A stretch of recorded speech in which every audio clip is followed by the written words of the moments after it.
ബീഹാർ സ്വദേശിയായ കുമാർ ബിരുദ പഠനം പൂർത്തിയാക്കിയ ശേഷം MCA പ്രവേശന പരീക്ഷയ്ക്ക് അപേക്ഷിച്ചിരുന്നു. പരീക്ഷാ തീയതി പ്രഖ്യാപിച്ചപ്പോൾ സെന്റർ ഡൽഹിയിലാണെന്ന് കുമാർ അറിഞ്ഞു. എന്നാൽ ഡൽഹിയിൽ ഒരിക്കൽ പോലും പോകാത്ത കുമാറിന് അത് വലിയൊരു പ്രശ്നമായിരുന്നു.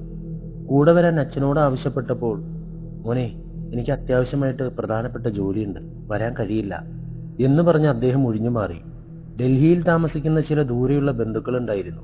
പക്ഷെ അവരുമായി കുമാറിന്റെ കുടുംബം സംസാരിച്ചിട്ട് കുറച്ചു കാലമായതിനാൽ ആ വഴിയും അടഞ്ഞു. അപ്പോഴാണ് സ്കൂളിൽ ഒപ്പം പഠിച്ചിരുന്ന ഒരു കൂട്ടുകാരൻ ഡൽഹിയിൽ താമസിക്കുന്നുണ്ടെന്ന് അവൻ അറിഞ്ഞത്. ആ ഒരു സുഹൃത്തുമായി കുമാർ സംസാരിച്ചിട്ട് ഒരുപാട് കാലമായി. എങ്കിലും അതവനൊരല്പം പ്രതീക്ഷ നൽകി. ഞങ്ങൾ സ്കൂൾ കൂട്ടുകാരായിരുന്നല്ലോ, അവൻ തീർച്ചയായിട്ടും എന്നെ സഹായിക്കും. ഈ പ്രതീക്ഷയോടെ കുമാർ ഡൽഹി യാത്രയ്ക്കായി തയ്യാറെടുക്കാൻ തുടങ്ങി. എന്നാൽ ഡൽഹിയിലേക്കുള്ള ഈ ആദ്യ യാത്ര അവന് ജീവിതകാലം മുഴുവനും മറക്കാനാവാത്ത ഒരു പേടി സ്വപ്നമായി മാറാൻ പോവുകയാണെന്ന് അവൻ അറിഞ്ഞില്ല. എന്നാൽ നേരെ കഥയിലേക്ക് കടക്കാം. ഒന്ന് ലൈക്കും ചെയ്യുക, കമന്റും ചെയ്യുക. ഇതിന് മടി കാണിക്കരുത്. ഈ സംഭവം നടന്നത് 2002-ലാണ്. അന്ന് 21 വയസ്സായിരുന്നു കുമാറിന്. ബീഹാറിലെ പട്നയിലെ രാജേന്ദ്ര നഗറിലാണ് താമസിച്ചിരുന്നത്. പട്നയിൽ നിന്നും ബിരുദം പൂർത്തിയാക്കിയ ശേഷം പോസ്റ്റ് ഗ്രാജുവേറ്റിനായി MCA തിരഞ്ഞെടുക്കാൻ അവൻ തീരുമാനിച്ചു. അതിനുള്ള പ്രവേശന പരീക്ഷ എഴുതി. പരീക്ഷാ തീയതി വന്നപ്പോൾ സെന്റർ ഡൽഹിയിലാണെന്നറിഞ്ഞു. ഞാൻ നേരത്തെ പറഞ്ഞതുപോലെ കുമാർ ഇതിനു മുമ്പ് ഡൽഹിയിൽ പോയിട്ടില്ല. അക്കാലത്ത് ഇന്നത്തെ പോലെ സൗകര്യങ്ങളൊന്നും വികസിതമായിരുന്നില്ല. ഓൺലൈനായി എല്ലാം ബുക്ക് ചെയ്യാനും വേഗത്തിൽ യാത്രകൾ പ്ലാൻ ചെയ്യാനും സാമൂഹിക മാധ്യമങ്ങളോ മെസ്സേജിംഗ് ആപ്പുകളോ ഉണ്ടായിരുന്നില്ല. ഇവിടെ കുമാറിന്റെ അച്ഛനും കൂടെ വരാൻ പറ്റില്ലെന്ന് പറഞ്ഞപ്പോൾ അവൻ പഴയ സുഹൃത്തിനെ ഓർത്തു. നിശാന്ത് എന്നൊരു കൂട്ടുകാരനുണ്ടായിരുന്നു. ഞങ്ങളിവിടെ പട്നയിൽ ഒരുമിച്ചാണ് പഠിച്ചിരുന്നത്. അവനിപ്പോൾ ഡൽഹിയിലാണ്. നിശാന്തുമായി സംസാരിച്ചിട്ട് ഒരുപാട് കാലമായി. എങ്കിലും കുമാർ തന്റെ എല്ലാ നമ്പറുകളും കോണ്ടാക്റ്റുകളും ഒരു ഡയറിയിൽ സൂക്ഷിക്കുന്ന ശീലമുണ്ടായിരുന്നു. അന്ന് കുമാറിന്റെ കൈവശം നോക്കിയയുടെ ഒരു മൊബൈൽ ഫോണാണ് ഉണ്ടായിരുന്നത്. അവൻ ആദ്യം ഡയറി തുറന്ന് നിശാന്തിന്റെ നമ്പർ കണ്ടെത്താൻ ശ്രമിച്ചെങ്കിലും കഴിഞ്ഞില്ല. അങ്ങനെ സ്കൂളിൽ ഒരുമിച്ച് പഠിച്ച മറ്റൊരു കൂട്ടുകാരന്റെ നമ്പർ കിട്ടി. അവനെ വിളിച്ച്, നിന്റെ കയ്യിൽ നിശാന്തിന്റെ നമ്പറുണ്ടോ എന്ന് ചോദിച്ചു. ഉണ്ടെന്നായിരുന്നു മറുപടി. അവന്റെ കയ്യിൽ നിന്ന് നിശാന്തിന്റെ നമ്പർ വാങ്ങി അവനെ വിളിച്ചു. ഇത്രയും വർഷങ്ങൾക്ക് ശേഷം വിളിച്ചപ്പോൾ നിശാന്ത് ആദ്യം കുമാറിനെ മനസ്സിലായില്ല. ആദ്യം കുറച്ച് ബീഹാറിലെ ഭോജ്പൂരി ഭാഷയിൽ ചീത്ത വിളിച്ചപ്പോഴാണ് നിശാന്തിന് ആളെ മനസ്സിലായത്. നിശാന്ത് ചോദിച്ചു, നിന്റെ സെന്റർ എവിടെയാണെന്ന് തനിക്കറിയാമെന്നും തന്റെ വീട്ടിൽ വന്ന് താമസിക്കാനും അവൻ പറഞ്ഞു. കുമാറിന്റെ ട്രെയിൻ 2 ദിവസം കഴിഞ്ഞായിരുന്നു. അവൻ ഡൽഹിയിലെത്തിയപ്പോൾ നിശാന്ത് സ്റ്റേഷനിൽ അവനെ സ്വീകരിക്കാൻ വന്നു. നിശാന്ത് കുമാറിനോട് പറഞ്ഞു, ഞാൻ എന്റെ സഹോദരനുമായി സകേത് പൂരിയിലാണ് റൂം ഷെയർ ചെയ്യുന്നത്. എന്റെ സഹോദരൻ 2 ദിവസത്തേക്ക് പുറത്തു പോവുകയാണ്. അതുകൊണ്ട് നിനക്ക് റിലാക്സ് ചെയ്ത് ഇവിടെ താമസിക്കാം. കുമാറിനത് കേട്ടപ്പോൾ സന്തോഷമായി. എത്രയോ വർഷങ്ങൾക്ക് ശേഷമാണ് ഞങ്ങൾ കണ്ടുമുട്ടുന്നത്. പക്ഷേ ഒരു മാറ്റവുമില്ല. അവൻ എന്നെ നന്നായി പരിചരിക്കുന്നു. എന്നാൽ കുമാറിന്റെ ഈ നിഷ്കളങ്കതയ്ക്ക് അവന് വലിയ വില കൊടുക്കേണ്ടി വരും. എന്തുകൊണ്ടാണെന്ന് അറിയണ്ടേ? കുമാർ ഡൽഹിയിലെത്തിയതിന്റെ അടുത്ത ദിവസമാണ് പരീക്ഷ. അവൻ 11 മണിക്ക് നിശാന്തിന്റെ വീട്ടിലെത്തി. കൈ കഴുകി എന്തെങ്കിലും കഴിച്ചിട്ട് കുറച്ച് വിശ്രമിക്കാൻ നിശാന്ത് അവനോട് പറഞ്ഞു. കുമാർ അങ്ങനെ ഉച്ചഭക്ഷണം കഴിച്ച് നേരെ നിശാന്തിന്റെ ബെഡിലേക്ക് പോയി. ഞാൻ വല്ലാതെ ക്ഷീണിതനായിരുന്നു. അതുകൊണ്ട് നല്ല ഉറക്കമായി പോയി. ഉണർന്നപ്പോൾ സമയം 5 മണി. ജനുവരി മാസമാണ്. നല്ല തണുപ്പാണ്. ഇരുട്ട് വീണിരുന്നു. നിശാന്തിനോട് ഞാൻ പറഞ്ഞു, എനിക്ക് നാളെ പരീക്ഷയാണ്. 1-2 ദിവസത്തിന്റെ ഉള്ളിൽ ഞാൻ പോകും. എന്നെ ഒന്ന് ഡൽഹി കാണിക്കാൻ കൊണ്ടുപോകുമോ? ശരി, നീ ഫ്രഷായി വാ, നമുക്ക് പോകാം എന്ന് നിശാന്ത് മറുപടി പറഞ്ഞു. അങ്ങനെ കുറച്ചു കഴിഞ്ഞ് അവർ നിശാന്തിന്റെ സാകേത് പൂരി ഫ്ളാറ്റിൽ നിന്ന് നടന്ന് ചുറ്റുവട്ടത്തുള്ള സ്ഥലങ്ങൾ കാണാൻ തുടങ്ങി. അവർ സ്കൂൾ കാലഘട്ടത്തെക്കുറിച്ച് സംസാരിച്ചു. തങ്ങളുടെ കാമുകിമാരെക്കുറിച്ചും അനുഭവങ്ങളെക്കുറിച്ചും സംസാരിച്ചു. ഇങ്ങനെയെല്ലാമുള്ള സംസാരങ്ങൾക്കിടയിൽ നിശാന്തിന്റെ സഹോദരൻ വിളിച്ചു. തന്റെ 2 ദിവസത്തെ യാത്ര റദ്ദായെന്നും 1 മണിക്കൂറിന്റെ ഉള്ളിൽ റൂമിലേക്ക് തിരിച്ചു വരുമെന്നും അവൻ പറഞ്ഞു. ഇവിടെയാണ് കഥയുടെ വഴിത്തിരിവ്. നിശാന്തിന് തന്റെ സഹോദരനെ വല്ലാതെ പേടിയായിരുന്നു. അവൻ കുമാറിനോട് പറഞ്ഞു, സഹോദര, എന്റെ ചേട്ടൻ 1 മണിക്കൂറിന്റെ ഉള്ളിൽ വരും. അവന്റെ അനുവാദമില്ലാതെ ആരും അവിടെ താമസിക്കുന്നത് അവന് ഇഷ്ടമല്ല. അതുകൊണ്ട് നിനക്ക് വേറെന്തെങ്കിലും സൗകര്യം നോക്കേണ്ടി വരും. നിന്നെ എനിക്കിവിടെ താമസിപ്പിക്കാൻ കഴിയില്ല. ഞാൻ വേറെ സൗകര്യം ചെയ്യാം എന്ന് പറഞ്ഞു. ഈ സമയത്ത് നിശാന്തിന്റെ വീടിനടുത്ത് ഒരു ജനറൽ സ്റ്റോർ ഉണ്ടായിരുന്നു. ആ ജനറൽ സ്റ്റോർ ഉടമയ്ക്ക് സാകേത് പൂരിയിൽ നിന്നും 1 മണിക്കൂർ അകലെയായി ഒരു ഗസ്റ്റ് ഹൗസ് സ്വന്തമായി ഉണ്ടായിരുന്നു. നിശാന്ത് അയാളെ വിളിച്ച്, ചേട്ടാ, എനിക്കിന്നൊരു റൂം വേണം എന്ന് പറഞ്ഞു. അദ്ദേഹം തന്റെ ഗസ്റ്റ് ഹൗസിന്റെ നമ്പർ നൽകി അവനെ വിളിച്ച് റെഫറൻസ് പറയാൻ ആവശ്യപ്പെട്ടു. ഇതൊക്കെ കണ്ടപ്പോൾ കുമാർ ആലോചിച്ചത്, ഇതെന്ത് കൂട്ടുകാരനാ, ഒരു രാത്രി ഇവിടെ താമസിക്കാൻ പോലും ഇത്ര ബുദ്ധിമുട്ടോ? പിന്നെ അവൻ കരുതി, സാരമില്ല, ഒരു രാത്രിയല്ലേ ഉള്ളൂ, എനിക്ക് കഴിക്കുകയും ഉറങ്ങുകയും മാത്രം മതി, നാളെ രാവിലെ പരീക്ഷ എഴുതിയിട്ട് ട്രെയിൻ നോക്കിയിട്ട് പോവാം.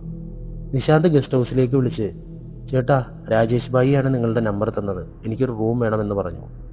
ആദ്യം ഗസ്റ്റ് ഹൗസ് ഉടമ 1000 രൂപയാണ് പറഞ്ഞത്. എന്നാൽ നിശാന്ത് റെഫറൻസ് പറഞ്ഞപ്പോൾ, ശരി, ഇന്നൊരു രാത്രിക്ക് 500 തന്നാൽ മതി എന്ന് അദ്ദേഹം പറഞ്ഞു. തുടർന്ന് നിശാന്ത് കുമാറിനെ വീട്ടിൽ കൊണ്ടുപോയി ലഗേജ് എടുത്ത് ഒരു ഓട്ടോറിക്ഷയിൽ കയറ്റി. ഓട്ടോറിക്ഷ ഡ്രൈവർക്ക് ഗസ്റ്റ് ഹൗസിന്റെ വിവരങ്ങൾ പറഞ്ഞുകൊടുത്ത് അവിടെ എത്തുമ്പോൾ തന്നെ വിളിക്കാൻ പറഞ്ഞു. കുമാർ തീർത്തും നിസ്സഹായനായിരുന്നു. അവൻ നിശബ്ദനായി ഓട്ടോറിക്ഷയിൽ നിശാന്തിന്റെ വീട്ടിൽ നിന്നും ഗസ്റ്റ് ഹൗസിലേക്ക് യാത്രയായി. സമയം വൈകുന്നേരം 6:30. ഗസ്റ്റ് ഹൗസിലേക്കുള്ള വഴി ഇടയ്ക്കൊരു വനത്തിലൂടെയായിരുന്നു. അവിടെ വലിയ അഴുക്കുചാലുകളുണ്ട്. ഗസ്റ്റ് ഹൗസ് ഡൽഹിയുടെ പ്രാന്തപ്രദേശങ്ങളിൽ എവിടെയോ സ്ഥിതി ചെയ്യുന്നു. ആ വഴികളിലൂടെ 1 മണിക്കൂർ യാത്ര ചെയ്ത ശേഷം കുമാർ ഒടുവിൽ ഗസ്റ്റ് ഹൗസിലെത്തി. ഓട്ടോ ഡ്രൈവർ അവനെ അവിടെ ഇറക്കി തിരിച്ചുപോയി. കുമാർ നേരെ അകത്തേക്ക് പോയി. ഗസ്റ്റ് ഹൗസിന്റെ ഉള്ളിൽ കടന്നപ്പോൾ തന്നെ കുമാറിന് എന്തോ പന്തികേട് തോന്നി. അവൻ ഗസ്റ്റ് ഹൗസിന് ചുറ്റും കണ്ണോടിച്ചു. എന്നിട്ട് റിസപ്ഷനിലിരുന്ന ആളോട് എന്റെ റൂം ഏതാണെന്ന് ചോദിച്ചു. അയാൾ അവനെ നോക്കിയിട്ട്, എന്റെ കൂടെ 1-ാം നിലയിലേക്ക് വരൂ. ചില ആളുകൾക്ക് ചില ഊർജങ്ങളെ തിരിച്ചറിയാൻ കഴിയുമെന്ന് പറയുന്നത് സത്യമാണ്. ആർക്കും കാണാൻ കഴിയാത്ത ചില കാര്യങ്ങൾ അവർ കണ്ടില്ലെങ്കിൽ പോലും അവർക്ക് അനുഭവിക്കാൻ കഴിയും. അവർ ആ ഊർജത്തോട് വളരെ സെൻസിറ്റീവാണ്. കുമാറും അതിലൊരാളായിരുന്നു. കുമാർ പറയുന്നു, എന്റെ പൂർവികർ എന്റെ കൂടെയുണ്ടെന്നും അവർ എന്റെ ഓരോ ശരിയിലും തെറ്റിലും ഒരു സൂചന തരാറുണ്ടെന്നും എനിക്ക് പലപ്പോഴും തോന്നിയിട്ടുണ്ട്. പക്ഷെ നാളെ തനിക്ക് പരീക്ഷയുണ്ടായിരുന്നതിനാൽ മനസ്സ് കൂടുതൽ അസ്വസ്ഥമാവാതിരിക്കാൻ അവൻ ഈ സൂചനകളെല്ലാം അവഗണിച്ചു. തനിക്ക് തോന്നിയ ഊർജത്തെ അടിച്ചമർത്തി അവൻ ഹോട്ടൽ മാനേജറോടൊപ്പം 1-ാം നിലയിലേക്ക് പോയി. 1-ാം നിലയിൽ എത്തിയ ഉടൻ അവൻ മാനേജറോട് ചോദിച്ചു, ഹോട്ടലിൽ വേറെ ആരെങ്കിലും ഉണ്ടോ? മാനേജർ മറുപടി പറഞ്ഞു, സാർ, ഇവിടെ വളരെ കുറച്ച് ആളുകൾ മാത്രമേ വരാറുള്ളൂ. നിങ്ങൾ മാത്രമേ ഇപ്പോൾ ഇവിടെയുള്ളൂ. ഇത് പറഞ്ഞ് ഹോട്ടൽ മാനേജർ വാതിൽ തുറന്ന് അകത്തേക്ക് പോയി. കുമാർ അപ്പോഴും വാതിൽക്കൽ നിൽക്കുകയായിരുന്നു. കുമാർ പറയുന്നു, ഞാൻ പൂർണ്ണമായും മരവിച്ചു പോയിരുന്നു. എന്റെ പൂർവികർ എന്നെ കെട്ടിയിട്ടതുപോലെ തോന്നി. മുന്നോട്ട് പോകരുതെന്ന് അവർ എന്നോട് പറയുകയാണ്. അവൻ നിശബ്ദമായി അവിടെ നിന്ന് റൂമിനെ നോക്കി. അപ്പോഴാണ് ഹോട്ടൽ മാനേജറുടെ വിളി കേട്ടത്, സാർ, അകത്തേക്ക് വരൂ. ആ ശബ്ദം കേട്ടപ്പോൾ എന്റെ ശ്രദ്ധ തെറ്റി. ഞാൻ അകത്തേക്ക് കാലെടുത്ത് വെച്ചു. അകത്തു പോയപ്പോൾ റൂം വലുതാണെങ്കിലും വിചിത്രമായ നിശബ്ദതയും പൂർണ്ണമായി ഇരുട്ടുമായിരുന്നു. ബാൽക്കണിക്ക് പുറത്തൊരു മരമുണ്ടായിരുന്നു. അതിന്റെ കുമ്പുകൾ അകത്തേക്ക് എത്തിയിരുന്നു. കുമാർ പതിയെ ബാൽക്കണിയിലേക്ക് നടന്ന് അവിടെ നിന്നും ആ മരത്തെ നോക്കി. കുറച്ചു കഴിഞ്ഞപ്പോൾ അവൻ മാനേജറോട് ചോദിച്ചു, എന്തുകൊണ്ടാണ് ഇത്രയും ഇരുട്ട്? മാനേജർ ഒന്നും പറയാതെ മുറിക്കുള്ളിലുണ്ടായിരുന്ന കവർ തുറന്ന് ഒരു ബൾബ് എടുത്ത് ഹോൾഡറിലിട്ടു. സ്വിച്ച് ഓൺ ചെയ്തപ്പോൾ മുറിയിൽ നേരിയ വെളിച്ചം വന്നു. ബൾബിന് തീരെ കുറഞ്ഞ വോൾട്ടേജ് ആയിരുന്നു. നിങ്ങൾ അത്തരത്തിലുള്ളൊരു മുറി സങ്കല്പിക്കുക. ലൈറ്റ് മങ്ങിയിരിക്കുന്നു. ബാൽക്കണിയിൽ നിന്നും മരക്കൊമ്പുകൾ കാണാം. അങ്ങനെ ഒരു ഭയാനകമായ അന്തരീക്ഷം അവിടെ രൂപപ്പെട്ടിരിക്കുന്നു. ഹോട്ടൽ മാനേജർ ബൾബിട്ട ശേഷം ഒന്നും മിണ്ടാതെ താഴേക്ക് പോയി. മാനേജർ പോയ ശേഷം കുമാർ കുളിച്ച് ഫ്രഷായി. പിന്നെ വേഗം വസ്ത്രം മാറി കട്ടിലിൽ കിടന്നു. വീട്ടിലേക്ക് വിളിച്ചു. സംസാരിച്ച ശേഷം കുമാർ തീരുമാനിച്ചു, നാളെ എനിക്ക് പരീക്ഷയാണ്, കുറച്ചൊന്ന് റിവിഷൻ ചെയ്യാം. അവൻ ബാഗിൽ നിന്നും റിവിഷൻ നോട്ട്ബുക്ക് എടുത്തു. അന്നത്തെ ഫോണുകൾ മെമ്മറി കാർഡ് ഉപയോഗിച്ചിരുന്നതിനാൽ ആ മെമ്മറി കാർഡിൽ പഴയ പാട്ടുകൾ ഡൗൺലോഡ് ചെയ്ത് പതുക്കെ മ്യൂസിക് വെച്ച് അവൻ റിവിഷൻ ചെയ്യാൻ തുടങ്ങി. 30 മിനിറ്റ് പഠനം കഴിഞ്ഞപ്പോൾ മുറിയിലെ ലൈറ്റ് പെട്ടെന്നണഞ്ഞു. കുമാർ പറയുന്നു, ഇരുട്ട് കാരണം എന്റെ ശരീരം കാണാൻ പറ്റാത്തത്രയും കട്ടി കൂടിയതായിരുന്നു. അവൻ തന്റെ റിവിഷൻ നോട്ട്ബുക്ക് അടച്ചു മാറ്റിവെച്ചു. ഫോണിൽ വെച്ചിരുന്ന പാട്ട് നിർത്തി. കാരണം തന്റെ പാട്ടിൽ നിന്നല്ല ഈ ശബ്ദം വരുന്നതെന്ന് അവൻ ഉറപ്പിക്കേണ്ടതുണ്ടായിരുന്നു. പാട്ട് നിർത്തി ശ്രദ്ധിച്ചപ്പോൾ കുമാറിന്റെ കട്ടിലിന്റെ അടിയിൽ നിന്നും ഒരു വളയുടെ കിലുക്കം കേട്ടു. വള വളരെ മുകളിൽ നിന്നും താഴേക്ക് വീണാലുണ്ടാകുന്ന ശബ്ദം പോലെയായിരുന്നു അത്. എന്നാൽ അത് വളരെ ഉയർന്ന ശബ്ദമായിരുന്നു.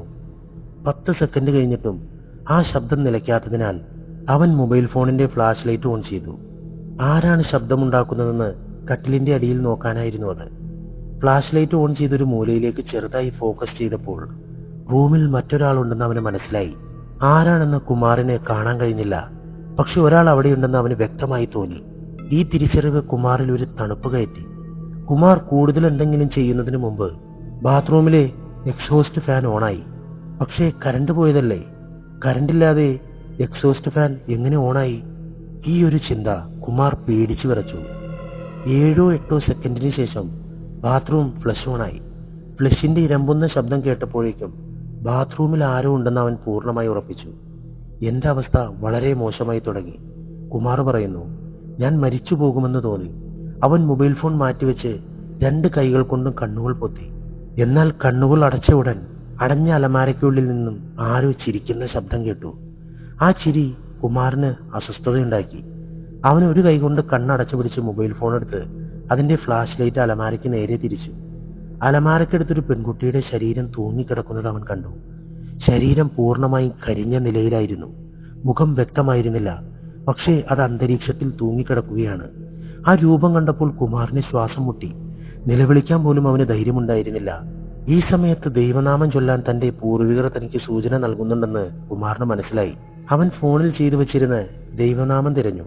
അത് പ്ലേ ചെയ്യുന്നതിന് മുമ്പ് ആ പ്രേതം കുമാറിന്റെ അടുത്തേക്ക് വന്നു. ഒടുവിലത് വെറും ഒരടി അകലെയായി നിന്നു. കുമാർ പറയുന്നു, എന്റെ പൊന്നോ, ആ നിമിഷം എന്റെ ഹൃദയം വായിലൂടെ പുറത്തു വരുമെന്ന് തോന്നി. അവൾ 5-6 സെക്കൻഡിന്റെ മുന്നിൽ നിന്നു. എന്നിട്ട് നിലവിളിച്ചുകൊണ്ട് ഓടിപ്പോകാൻ തുടങ്ങി. അവൾ എന്നിൽ നിന്നും ഓടിപ്പോയപ്പോൾ എന്റെ കഴുത്തിൽ ഒരു ഹനുമാന്റെ ലോക്കറ്റ് ഉണ്ടായിരുന്നുവെന്ന് ഞാൻ മനസ്സിലാക്കി. അത് കണ്ടിട്ടാണ് അവൾക്ക് എന്നെ കീഴ്പ്പെടുത്താൻ കഴിയാതിരുന്നത്. ആ രൂപം കുറച്ച് അകലെയായി നീങ്ങിയപ്പോൾ കുമാർ ഹനുമാൻ ചാലീസ പ്ലേ ചെയ്തു. എന്നാൽ കുമാർ വിശദീകരിക്കുന്നു, ഹനുമാൻ ചാലീസ തുടങ്ങി ഉടൻ അവളുടെ നിലവിളി കൂടുതൽ ഭീകരമായി. അവൾ ചിലപ്പോൾ റൂഫിൽ പറ്റിപ്പിടിക്കുകയും ചിലപ്പോൾ അലമാരയിൽ തട്ടുകയും ചെയ്യുമായിരുന്നു. പക്ഷെ എന്റെ അടുത്തേക്ക് വന്നില്ല.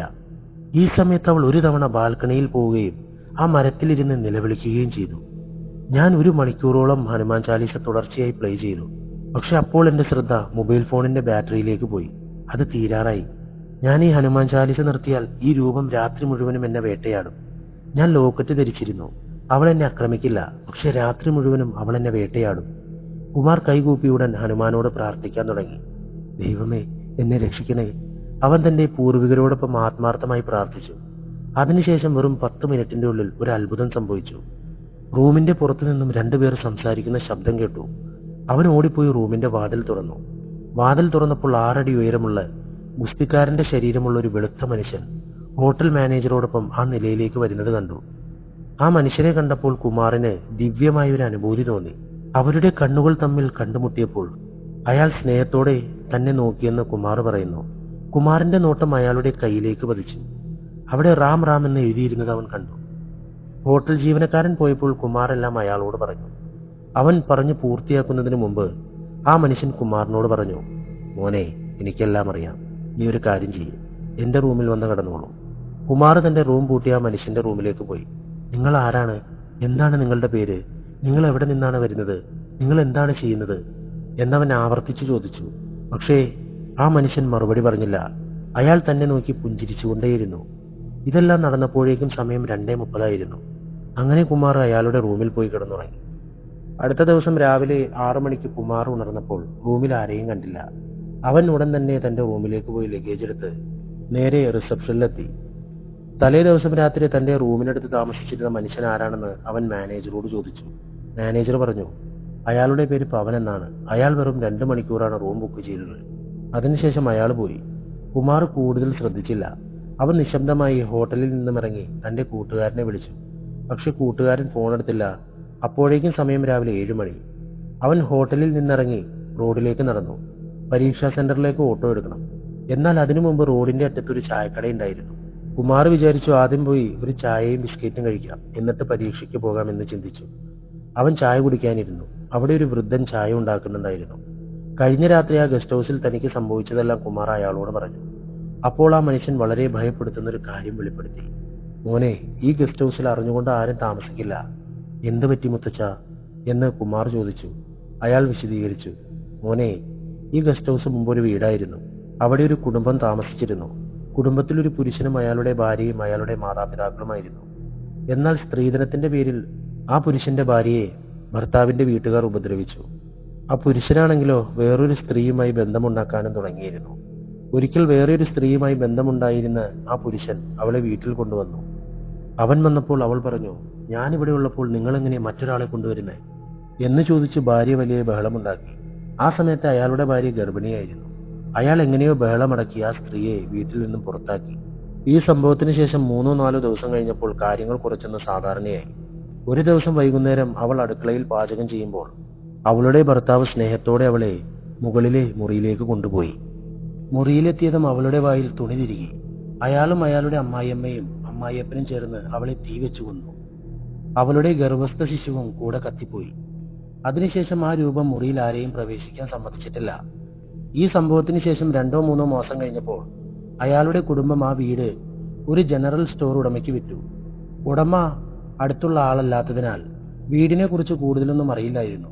പക്ഷെ ഇവിടുത്തെ അവസ്ഥ അറിഞ്ഞപ്പോൾ അയാൾ അത് ഉപേക്ഷിച്ച് ഒരു ഗസ്റ്റ് ഹൗസ് ആക്കി മാറ്റി. ആരെങ്കിലും വന്ന് താമസിച്ചാൽ അവരുടെ ചെലവ് നടക്കും. അങ്ങനെ കുമാർ ഈ കഥകളെല്ലാം കേട്ട് അവിടുന്ന് ചായ കുടിച്ച് നേരെ തന്റെ പരീക്ഷാ സെന്ററിലേക്ക് പോയി. പരീക്ഷ എഴുതിയ ശേഷം 1-2 ദിവസം കഴിഞ്ഞ് പട്നയിലേക്ക് ട്രെയിൻ കയറി. അങ്ങനെ കുമാറിന് ഡൽഹിയിലേക്കുള്ള ആദ്യ യാത്ര തന്നെ ജീവിതകാലം മുഴുവനും ഓർമ്മിക്കാനായി ഒരു ദുരന്തമായി മാറിക്കഴിഞ്ഞിരുന്നു. പോകല്ലേ, ഒരു കഥ കൂടിയുണ്ട്. നേരെ അടുത്ത കഥയിലേക്ക് കടക്കാം. ഓരോ വീടിനും ഓരോ കഥയുണ്ട്. ഓരോ വീടിന്റെയും വാതിലുകൾക്കുള്ളിൽ ഒരുപാട് രഹസ്യങ്ങൾ ഒളിച്ചു കിടക്കുന്നുണ്ട്. വർഷങ്ങൾക്ക് ശേഷം അടഞ്ഞു കിടന്ന വാതിലുകൾ പെട്ടെന്ന് തുറക്കുമ്പോൾ അതിലൂടെ ഒരു കാറ്റ് മാത്രമല്ല പുറത്തു വരുന്നത്, മറിച്ച് നിങ്ങളുടെ ആത്മാവിനെ തകർക്കുന്ന ചില കഥകളും കൂടിയാണ്. ഡൽഹിയിൽ പുതുതായി താമസം തുടങ്ങിയ വളരെ കഠിനാധ്വാനിയായ ഒരു പെൺകുട്ടിയാണ് അവനി. അവൾ ഒരു ഗ്രാഫിക് ഡിസൈനിങ് ജോലിയാണ് ചെയ്തിരുന്നത്. മുമ്പ് അവൾ പൂനെയിലായിരുന്നു ജോലി ചെയ്തിരുന്നത്. അവൾ പല സ്ഥലങ്ങളിലും മാറി മാറി ജോലി ചെയ്തിട്ടുണ്ട്. ബാംഗ്ലൂർ, പൂനെ, മുംബൈ, ഡൽഹി എന്നിങ്ങനെ പല സ്ഥലങ്ങളിലേക്ക് അവൾ മാറി മാറി സഞ്ചരിച്ചിട്ടുണ്ട്. ഇത് അവളുടെ 4-മത്തെയോ 5-മത്തെയോ പുതിയ സ്ഥലമായിരുന്നു. ഓരോ പുതിയ ജോലിയോടൊപ്പം അവൾ പുതിയ സ്ഥലത്തേക്ക് മാറും. അവിടുത്തെ സംസ്കാരം, ഭാഷ, സൗന്ദര്യം എന്നിവയെല്ലാം അവൾ അടുത്തറിയും. ഇത്തവണ അവൾക്ക് ജോലി ലഭിച്ചത് നോയിഡയിലായിരുന്നു. ഡൽഹിയിൽ നിന്നും അധികം ദൂരമില്ലാത്തൊരു സ്ഥലം. അങ്ങനെ അവൾ അവിടെ ഒരു ഫ്ലാറ്റിലേക്ക് താമസം മാറി. ആ ഫ്ലാറ്റ് സ്ഥിതി ചെയ്യുന്നത് ബിൽഡിങ്ങിന്റെ പേര് അവൾ പറഞ്ഞെങ്കിലും എനിക്കത് നിങ്ങളോട് പറയാൻ കഴിയില്ല. എന്തായാലും ഈ ഫ്ലാറ്റ് പുതിയതായിരുന്നില്ല, എന്നാൽ പൂർണ്ണമായും വിറ്റുപോയിട്ടുമില്ലായിരുന്നു. കുറച്ചു ഭാഗം പണി പൂർത്തിയാവുകയും കുറച്ചു ഭാഗം നിർമ്മാണത്തിൽ ഇരിക്കുകയും ചെയ്യുന്നു. അത്തരത്തിലുള്ള ഒരു ഫ്ലാറ്റായിരുന്നു അത്. അവനി അവളുടെ റൂമിലെത്തി. അവളുടെ ഫ്ലാറ്റ് നമ്പർ 302. അതിന്റെ തൊട്ടു മുന്നിലായി 303 നമ്പർ ഫ്ലാറ്റ്. 303-ൽ ആരോ താമസിച്ചിരുന്നതായി അവനിക്ക് തോന്നി. കാരണം ആ വീടിന്റെ മുന്നിൽ വെള്ളം നിറച്ചൊരു മൺകലം ഉണ്ടായിരുന്നു. അതിനാൽ അവിടെ ആരോ താമസിക്കുന്നുണ്ടാവുമെന്ന് അവനി കരുതി. ഈ ഫ്ലാറ്റിൽ അധികം ആളുകൾ താമസിച്ചിരുന്നില്ല. പക്ഷേ തൊട്ടു മുന്നിൽ ആളുണ്ടല്ലോ എന്നതിൽ അവനിക്ക് സമാധാനമുണ്ടായി. അവന് ഫ്ലാറ്റിൽ വന്നു. ഷിഫ്റ്റിംഗ് മറ്റുമെല്ലാം പൂർത്തിയാക്കി. അങ്ങനെ 2 ദിവസങ്ങൾ കഴിഞ്ഞു. അവൾ ചായ ഉണ്ടാക്കുകയായിരുന്നു. ചായക്ക് ഇഞ്ചി എടുക്കാൻ നോക്കിയപ്പോൾ ഇഞ്ചിയില്ല. അപ്പോഴാണ് അവനിക്കൊരു ആശയം തോന്നിയത്. തൊട്ടുമുന്നിൽ താമസിക്കുന്നവരോട് ഇഞ്ചി ചോദിക്കാം. ഇഞ്ചി ചോദിക്കണമെന്ന് അവനിക്ക് നിർബന്ധമൊന്നുമില്ലായിരുന്നു. പക്ഷെ അവനി ഒരു എക്സ്ട്രോവർട്ട് സ്വഭാവമുള്ളയാളാണ്. അവൾ എവിടെ പോയാലും പെട്ടെന്ന് കൂട്ടുകാരെ ഉണ്ടാക്കും. അവൾക്ക് എല്ലാവരുമായി വേഗം കൂട്ടുകൂടാനും സംസാരിക്കാനും കഴിയും. അവനിക്ക് പുതിയ കൂട്ടുകാരെ ഉണ്ടാക്കണമായിരുന്നു. കാരണം അവൾ പുതിയ സ്ഥലത്താണ് എത്തിയിരിക്കുന്നത്. കറങ്ങാൻ പോകേണ്ട സ്ഥലം, മറ്റു കാര്യങ്ങൾ എന്നിവ പറഞ്ഞു കൊടുക്കാൻ ആരെങ്കിലും വേണ്ടേ? അങ്ങനെ അവൾ ആലോചിച്ചു, തൊട്ടുമുന്നിലെ ഫ്ലാറ്റിൽ പോയി ഇഞ്ചിയും പഞ്ചസാരയും ചോദിക്കാമെന്ന്. അതിനുശേഷം മെല്ലെ സൗഹൃദം സ്ഥാപിക്കാം. അങ്ങനെ അവൾ പോയി കോളിംഗ് ബെല്ലടിച്ചു തുടങ്ങി. ഏകദേശം 5 മിനിറ്റോളം അവൾ കോളിംഗ് ബെല്ലടിച്ചു. പക്ഷേ പ്രതികരണമൊന്നും ഉണ്ടായില്ല. ഒരുപക്ഷെ അവിടെ താമസിക്കുന്നയാൾ ഓഫീസിലോ മറ്റോ പോയി കാണും. രാത്രിയിലായിരിക്കും ചിലപ്പോൾ തിരികെ വരിക എന്നവൾ കരുതി. പക്ഷെ അവനിക്ക് ആകാംക്ഷ അടക്കാനായില്ല. അവൾ അത്ര എളുപ്പത്തിൽ പിന്മാറുന്ന ആളുമല്ല. കോളിംഗ് ബെല്ലടിച്ചിട്ടും ആരും വന്നില്ലെങ്കിൽ ഉടൻ തിരിഞ്ഞു പോകുന്ന സ്വഭാവം അവൾക്കില്ല. അവൾ എന്തു ചെയ്തുവെന്നാൽ വാതിലിന്റെ താഴെയുള്ള ചെറിയ വിടവിലൂടെ ഉള്ളിലേക്ക് നോക്കി. അപ്പോൾ അവൾ ഒരു നിഴൽ കണ്ടു അവിടെ. ആ നിഴൽ കണ്ടപ്പോൾ അവൾക്ക് മനസ്സിലായി ആരോ മനഃപൂർവ്വം വാതിൽ തുറക്കാത്തതാണെന്ന്. കോളിംഗ് ബെല്ല് പ്രവർത്തിക്കുന്നില്ല എന്ന് പറയാൻ കഴിയില്ല. കാരണം അവൾ ബെല്ലടിക്കുമ്പോൾ അകത്തു നിന്നുള്ള ശബ്ദം അവൾക്ക് കേൾക്കാമായിരുന്നു. ഇതെന്താണ് സംഭവിക്കുന്നതെന്ന് അവനിക്ക് മനസ്സിലായില്ല. ചിലപ്പോൾ അതിലുള്ള ആൾ വരാൻ ആഗ്രഹിക്കുന്നില്ലെന്ന് അവനി കരുതി.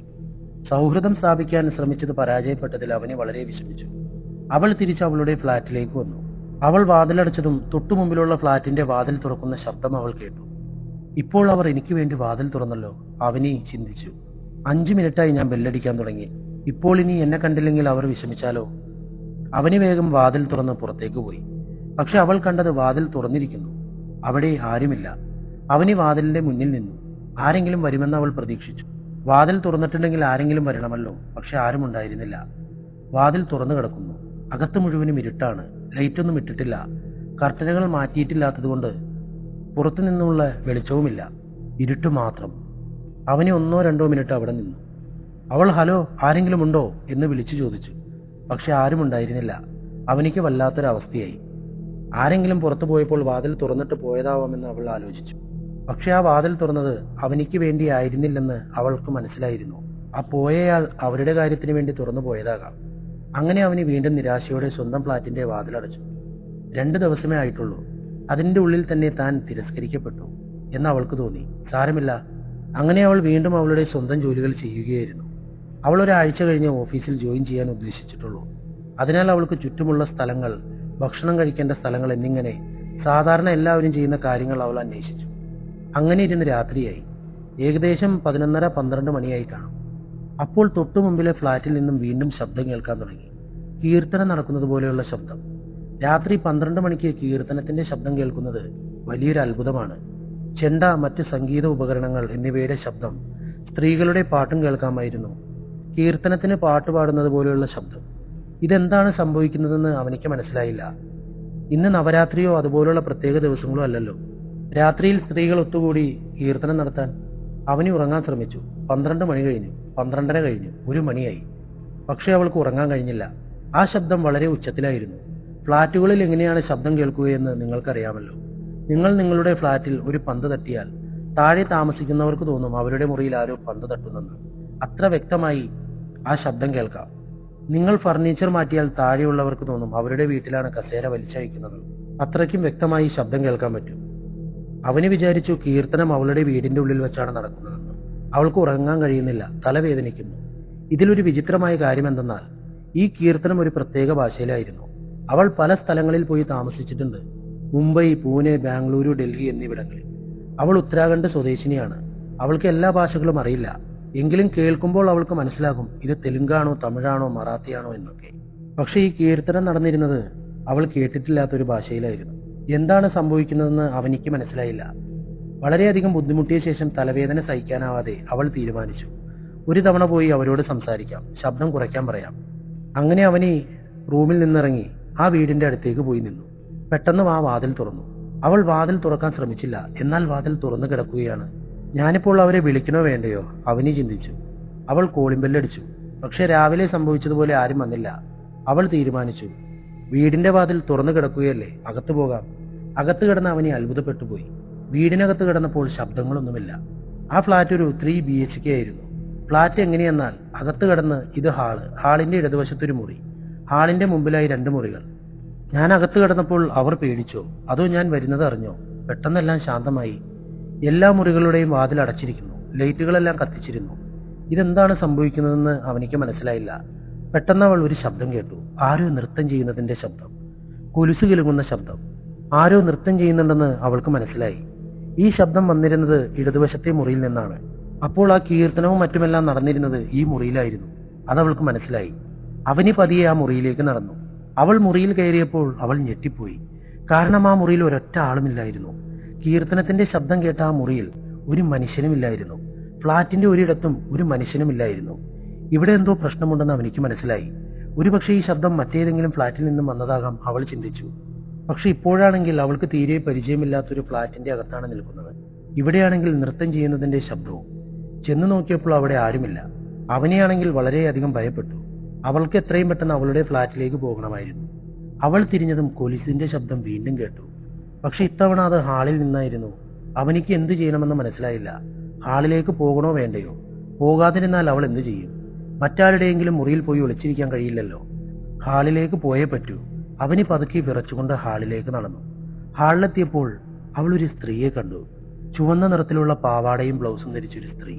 കൈകളിൽ വളകളിട്ടിട്ടുണ്ട്. നെറ്റിയിൽ ചുവന്ന സിന്ദൂരം. മുടി അഴിഞ്ഞു കിടക്കുന്നു. മുടി വളരെ നീളമുള്ളതായിരുന്നു. ആ മുടി തറയിൽ തട്ടുന്നുണ്ടായിരുന്നു. അത്രയും നീളമുള്ള മുടി. അവനിയെ കണ്ടുകൊണ്ട് ആ സ്ത്രീ നൃത്തം ചെയ്യുകയാണ്. ആ രൂപം പൂർണ്ണമായും ഒരു പരമ്പരാഗത രൂപമാണ്. അവൾ ഭരതനാട്യം പോലെയാണ് നൃത്തം ചെയ്തിരുന്നത്. പക്ഷെ അവരുടെ മുഖത്തെ ഭാവം വളരെയധികം ദേഷ്യത്തിലായിരുന്നു. ഇപ്പോൾ അത് അവനിയെ കൊന്നുകളയുമെന്ന തരത്തിലുള്ള ഭാവം. അവനിക്കൊന്നും പറയാൻ കഴിഞ്ഞില്ല. അവൾ അവളെ നോക്കി നിന്നു. അവൾ ഹാളിൽ മുഴുവനും ഡാൻസ് ചെയ്യുകയാണ്. വിചിത്രമായ രീതിയിൽ കറങ്ങുന്നു. അവനിയെ നോക്കി ചിരിക്കുന്നു, ദേഷ്യപ്പെടുന്നു, കണ്ണുകൾ വലുതാക്കുന്നു, ചിലപ്പോൾ കണ്ണുകൾ അടയ്ക്കുന്നു. പെട്ടെന്ന് ആ നൃത്തം ചെയ്തുകൊണ്ടിരുന്ന സ്ത്രീ തറയിൽ വീണു. അവനിക്കാണെങ്കിൽ എന്തു ചെയ്യണമെന്ന് മനസ്സിലായില്ല. അവൾ അവരുടെ അടുത്തേക്ക് പോകണോ, അവരെ സഹായിക്കണോ, എന്തു ചെയ്യണമെന്ന് അറിയില്ലായിരുന്നു. ഇത്ര രാത്രിയിൽ ഈ വേഷത്തിൽ വിചിത്രമായ ഭാവങ്ങളോടെ നൃത്തം ചെയ്യുക. എങ്കിലും അവന് ധൈര്യം സംഭരിച്ച് ദൂരെ നിന്ന് ചോദിച്ചു, നിങ്ങൾക്ക് കുഴപ്പമൊന്നുമില്ലല്ലോ ആന്റി? ആന്റി കുഴപ്പമൊന്നുമില്ലല്ലോ? ഞാൻ പറയുന്നത് കേൾക്കുന്നുണ്ടോ? അവന് ഇത് പറഞ്ഞതും ആ സ്ത്രീ തലയുയർത്തി. അവരുടെ കണ്ണുകൾ പൂർണ്ണമായും വെള്ളയായിരുന്നു. അവരുടെ ചുണ്ടുകൾ കറുത്തുപോയിരുന്നു. അതുവരെ ചുവന്നിരുന്ന ചുണ്ടുകൾ കറുത്തുപോയിരിക്കുന്നു. മുടി മുന്നിലേക്ക് വീണ് കിടക്കുന്നു. ആ കാഴ്ച വളരെ ഭയാനകമായിരുന്നു. മുടിയിഴകൾക്കിടയിലൂടെ അവരുടെ കണ്ണുകളും കറുത്ത ചുണ്ടുകളും കാണാം. ശേഷം അവർ ഉച്ചത്തിൽ ചിരിക്കാൻ തുടങ്ങി. അവന് ഇത് കണ്ടത് മലറി വിളിച്ചുകൊണ്ട് അവിടുന്ന് ഓടി. അവൾ നേരെ ആ ഫ്ളാറ്റിൽ നിന്നും ഇറങ്ങി പുറത്തേക്ക് ഓടി. അവളുടെ നിലവിളി കേട്ട് ടവറിലെ ഗാർഡുകൾ ഓടി അവളുടെ അടുത്തേക്ക് വന്നു. ഏകദേശം 2-3 ഗാർഡുകൾ ഉണ്ടായിരുന്നു. അവനീ കരഞ്ഞുകൊണ്ടേയിരുന്നു. ഗാർഡുകൾ അവളുടെ അടുത്ത് വന്ന് ചോദിച്ചു, മേഡം മേഡം എന്താ പറ്റിയേ? എന്തു പറ്റി? നിങ്ങൾ എന്തിനാണ് ഈ രാത്രിയിൽ നിലവിളിക്കുന്നത്? അവനീ കരഞ്ഞുകൊണ്ടേയിരുന്നു. അവരവളെ ഇരുത്തി വെള്ളം കൊടുത്ത് സമാധാനിപ്പിച്ചു. അവന് ശാന്തമായ ശേഷം അവളോട് ചോദിച്ചു, മേഡം നിങ്ങൾ എന്തിനാണ് ഇങ്ങനെ നിലവിളിക്കുന്നത്? എന്താ പ്രശ്നം? നിങ്ങൾ പറഞ്ഞാലല്ലേ ഞങ്ങൾക്ക് എന്തെങ്കിലും ചെയ്യാൻ കഴിയൂ. അവന് പറഞ്ഞു, ആ മുറിയിലുള്ള സ്ത്രീ, അവർക്ക് ഭ്രാന്താണ്. അവൾ എന്നെ വളരെ ഭീകരമായിട്ടാണ് നോക്കിയത്. അവർ വീട് കിടന്നപ്പോൾ അവർക്ക് എന്തു പറ്റിയെന്ന് എനിക്കറിയില്ല. പക്ഷെ എന്തോ. അവന് ഇതെല്ലാം പറഞ്ഞപ്പോൾ ഗാർഡ് പറഞ്ഞു, മേഡം 303 നമ്പർ മുറിയിൽ ആരും താമസിക്കുന്നില്ല. വാസ്തവത്തിൽ വർഷങ്ങളായി ആരും താമസിക്കുന്നില്ല. ഇത് കേട്ട് അവന് നിശബ്ദയായി. അവൾക്ക് ഈ കാര്യങ്ങൾ മനസ്സിലാക്കാൻ കുറച്ച് സമയമെടുത്തു. ഞാനൊരു സ്ത്രീയെ നൃത്തം ചെയ്യുന്നത് കണ്ട മുറിയിൽ ആരും താമസിക്കുന്നില്ലെന്നോ? നിങ്ങൾ പറയുന്നത് ഞാൻ നുണ പറയുകയാണെന്നാണോ? ഇതെല്ലാം എന്റെ തോന്നലാണെന്നാണോ? ഗാർഡുകൾ നിശബ്ദരായി. പക്ഷെ അവരുടെ നിശബ്ദതയായിരുന്നു അവരുടെ മറുപടി. അവരുടെ മുഖഭാവം കണ്ടാൽ അവരെന്തോ ഭീകരമായ കാര്യം ഒളിച്ചു വയ്ക്കുന്നുണ്ടെന്ന് മനസ്സിലാക്കാം. അവർക്കത് ആരോടും പറയാൻ കഴിഞ്ഞിരുന്നില്ല. അവനെ അവരുടെ മുഖഭാവം വായിച്ചു. അവൾ അവരോട് പറഞ്ഞു, നിങ്ങൾ എന്നിൽ നിന്നും എന്തോ ഒളിച്ചു വയ്ക്കുന്നുണ്ടല്ലോ. സത്യം എന്താണെന്ന് എന്നോട് പറയൂ. ഞാനിവിടെ താമസിക്കാൻ വന്നതാണ്. നാളെ എന്തെങ്കിലും സംഭവിച്ചാൽ അതിന്റെ പൂർണ്ണ ഉത്തരവാദിത്വം നിങ്ങൾക്കായിരിക്കും. ഇപ്പോൾ സംഭവിച്ച കാര്യങ്ങളെല്ലാം ഞാൻ സോഷ്യൽ മീഡിയയിൽ ഇടും. നിങ്ങളുടെ ഈ ഫ്ളാറ്റിനെ കുറിച്ചും നിങ്ങളെക്കുറിച്ചുമുള്ള വിവരങ്ങൾ എല്ലായിടത്തും ഞാൻ പറയും. അതുകൊണ്ട് സത്യം എന്നോട് പറയൂ. അതിനുശേഷം അവിടെ ഉണ്ടായിരുന്ന ഒരു മുതിർന്ന ഗാർഡൻ മെല്ലെ കാര്യങ്ങൾ പറഞ്ഞു കൊടുത്തു. മോളെ, നീ വിചാരിക്കുന്നത് ശരിയാണ്. വാസ്തവത്തിൽ ഈ ഫ്ളാറ്റിൽ മുൻപൊരു പെൺകുട്ടി താമസിച്ചിരുന്നു. അവൾക്കൊരു നർത്തകിയാകാനാണ് ആഗ്രഹം. പക്ഷെ അവളുടെ പ്രായം കൂടിയിരുന്നു. നൃത്തമായിരുന്നു അവളുടെ ഏക ഇഷ്ടം. വീട്ടിൽ അവളെ കാണാൻ ചെറുക്കന്മാർ വരുമായിരുന്നു.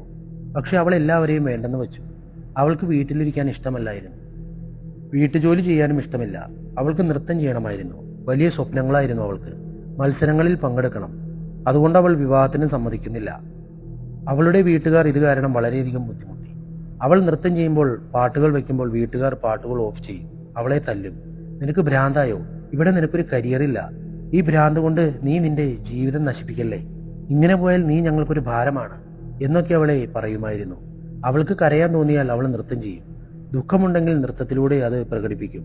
സന്തോഷമാണെങ്കിലും നൃത്തത്തിലൂടെ പ്രകടിപ്പിക്കും. അങ്ങനെയുള്ളവളായിരുന്നു അവൾ. ആ ഒരു ദിവസം ആ പെൺകുട്ടി അതേ ഫ്ളാറ്റിൽ വെച്ച് മരിച്ചുപോയി. മരണകാരണം ഇന്നുവരെ ആർക്കും അറിയില്ല. ചിലർ പറയുന്നത് അവൾ ഒരുപാട് നൃത്തം ചെയ്തതുകൊണ്ട് ഹൃദയാഘാതം വന്നതാവാമെന്നാണ്. ചിലർ പറയുന്നത് അവൾ സ്വയം മരിച്ചതാവാമെന്നാണ്. കാരണം വീട്ടുകാർ അവളെ കുറ്റപ്പെടുത്തുന്നതുകൊണ്ടും അവളുടെ സ്വപ്നങ്ങൾ പൂർത്തിയാക്കാത്തതുകൊണ്ടും അവൾ വിഷാദത്തിലായി. ഇങ്ങനെയുള്ള പല അഭ്യൂഹങ്ങളും വന്നു. പക്ഷേ തെളിവുകളൊന്നും ഉണ്ടായിരുന്നില്ല. അവസാനം ആ കുടുംബം അവിടെ നിന്നും മാറിപ്പോയി. അന്നു മുതൽ ആ ഫ്ളാറ്റ് ഒഴിഞ്ഞു കിടക്കുകയാണ്.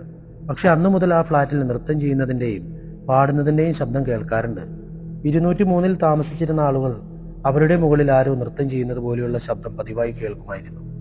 അവൾ ജീവിച്ചിരുന്നപ്പോഴും ഇതേ ശബ്ദം കേട്ടിരുന്നു. അവൾ മരിച്ച ശേഷവും ഇതേ ശബ്ദം കേൾക്കാൻ തുടങ്ങി. അത് കാരണം 203-ൽ താമസിച്ചിരുന്നവരും ഫ്ളാറ്റ് വിട്ടുപോയി.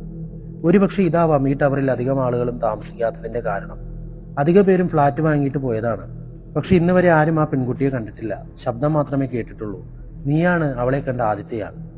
ഇപ്പോൾ ഈ വിഷയം വളരെയധികം ഗുരുതരമാണ്. ഞങ്ങൾ അവിടെ ഗംഗാജലം നിറച്ചൊരു മൺകലം വെച്ചിട്ടുണ്ട്. ഒരുപക്ഷെ ഇതുകൊണ്ട് ആ ഫ്ളാറ്റിൽ സംഭവിക്കുന്ന കാര്യങ്ങൾ കുറഞ്ഞാലോ എന്ന് വിചാരിച്ചു. പക്ഷെ ഇതുകൊണ്ടൊന്നും അതിനെ കുറയ്ക്കാൻ സഹായിക്കുമെന്ന് തോന്നുന്നില്ല. ഞങ്ങൾക്ക് കഴിയുന്നത് ഞങ്ങൾ ചെയ്യും. പക്ഷെ അതിനപ്പുറം ഒന്നും ചെയ്യാൻ ഞങ്ങൾക്കും കഴിയില്ല. ഞങ്ങൾ മന്ത്രവാദിയോ പൂജാരിയോ അല്ല. ആ ഫ്ളാറ്റ് അവരുടെ കുടുംബത്തിന്റെ ആയതുകൊണ്ട് അവരുടെ ഇഷ്ടപ്രകാരം മാത്രമേ അവിടെ പൂജ നടത്താൻ കഴിയൂ. അവിടെ എന്തെങ്കിലും ചെയ്യണമെങ്കിൽ അവർ തീരുമാനിക്കും. പക്ഷെ അവർ ഞങ്ങളുടെ കോളുകൾ എടുക്കുന്നില്ല. മെയിലുകൾക്ക് മറുപടി നൽകുന്നില്ല. മെസ്സേജുകൾക്ക് മറുപടി നൽകുന്നില്ല. അതുകൊണ്ട് ഞങ്ങൾക്കൊന്നും ചെയ്യാൻ കഴിയില്ല മേഡം. ഇതൊക്കെ പറഞ്ഞുകൊണ്ട് ഗാർഡുകൾ അവനിയെ സമാധാനിപ്പിച്ചു. എന്നിട്ട് പറഞ്ഞു, ഞങ്ങളോട് അഭിപ്രായം ചോദിച്ചാൽ നിങ്ങളും ഈ ഫ്ളാറ്റ് മാറിയേക്കും. നിങ്ങൾ ആ ഫ്ളാറ്റിന്റെ മുന്നിൽ താമസിക്കുകയാണ്. നിങ്ങളിപ്പോൾ എല്ലാം കണ്ടു കഴിഞ്ഞിരിക്കുന്നു. അതുകൊണ്ട് നിങ്ങൾക്ക് ഇവിടെ താമസിക്കാൻ കഴിയില്ല. ഞങ്ങൾക്ക് ആകെയുള്ളൊരു ജോലിയുടെ പേരിലാണ് ഇവിടെ നിൽക്കുന്നത്. ഞങ്ങൾക്ക് മാറാൻ കഴിയില്ല. പക്ഷെ നിങ്ങൾ ദയവായി ഈ സ്ഥലത്ത് നിന്നും പോവുക. അങ്ങനെ തന്നെ സംഭവിച്ചു. അവനി അടുത്ത ദിവസം തന്നെ ഫ്ലാറ്റ് മാറി. ഇത്തവണ അവൾ ഒറ്റയ്ക്കല്ലായിരുന്നു, PG-യിലായിരുന്നു. അവിടെ അവനിയുടെ കൂടെ 3 പെൺകുട്ടികളുണ്ടായിരുന്നു. അതിനുശേഷം അവൾ ഒരു സ്ഥലത്തും ഒറ്റയ്ക്ക് താമസിച്ചിട്ടില്ല. അങ്ങനെ അവനിയുടെ കഥ അവസാനിച്ചിരിക്കുന്നത് എങ്ങനെയുണ്ട്? ഇഷ്ടപ്പെട്ടോ? എന്തായാലും പുതിയ കഥയുമായി വീണ്ടും വരാം. Love you all. ബൈ.